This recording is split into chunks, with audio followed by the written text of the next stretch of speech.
Figaro. Un autre regard. Anne de Guigné et Aude Cérès.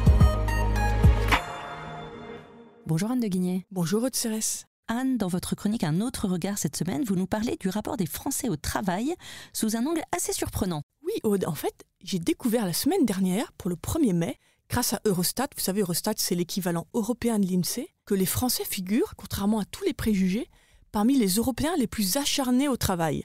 Précisément, 10,1% des travailleurs français alignent plus de 49 heures par semaine, contre une moyenne autour de 7% en Europe. Seule la Grèce et Chypre comptent en fait davantage de passionnés du boulot. La palme de la modération, à contrario, revient aux Bulgares. Eux, ils ne sont que 0,4% à dépasser ce plancher des 49 heures.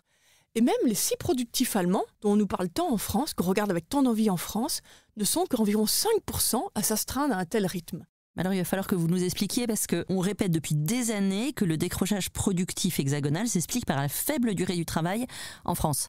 Vous avez raison Aude, et c'est bien le paradoxe français. Selon Eurostat, les Français, les salariés à temps complet français, sont bien ceux qui travaillent le moins en Europe, juste derrière les Finlandais. Vous allez voir, la comparaison est frappante. Les salariés italiens à temps complet passent 162 heures de plus par an au travail que les Français. Les Allemands, 122 heures, et même les Espagnols, 65 heures de plus. En fait, la durée du travail des salariés à temps complet français est inférieure à la moyenne européenne depuis le début des années 2000, nous disent les économistes de Rexecode. Donc on voit bien là l'impact et la force de l'empreinte des 35 heures qui a vraiment marqué le pays. Depuis les années 2000, les salariés français travaillent en moyenne moins. Mais alors finalement, cette dualité montre que tout le monde ne travaille pas aux 35 heures. Oui, Aude, vous avez raison. En fait, la France se distingue surtout par une étonnante disparité. Vous avez donc ce gros bataillon, environ 3/4 des Français salariés à temps complet qui travaillent beaucoup moins, et puis une minorité, donc on l'a vu tout à l'heure, qui travaille énormément. Et dans cette minorité, en fait, vous avez beaucoup de personnes à temps partiel, et surtout les indépendants, qui en France travaillent énormément. Je cite encore Rexecode, dans l'ensemble des pays de l'Union européenne, les non-salariés travaillent plus longtemps que les salariés, mais dans des proportions sensiblement différentes. L'écart est de 20% pour l'Allemagne, 24% pour l'Espagne et 34% pour la France.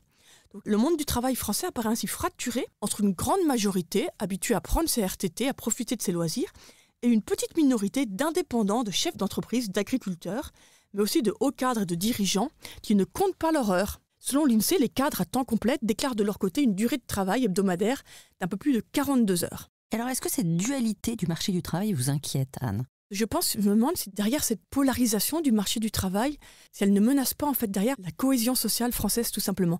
À court terme, je pense qu'elle explique en grande partie l'inquiétant décrochage de la productivité que l'on observe depuis le Covid. En France, la productivité a vraiment décroché depuis 2019, bien plus que dans les autres pays européens.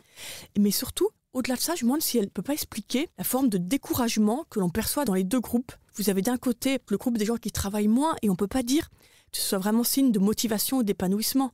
Toutes les statistiques montrent qu'en France, le taux d'absentéisme est particulièrement élevé.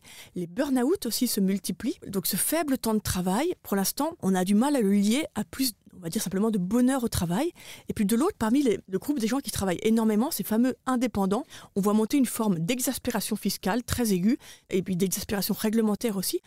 On a vu notamment chez les agriculteurs qui, bien qu'ils gagnent mal leur vie par rapport aux autres Français, font clairement partie des gens qui travaillent le plus.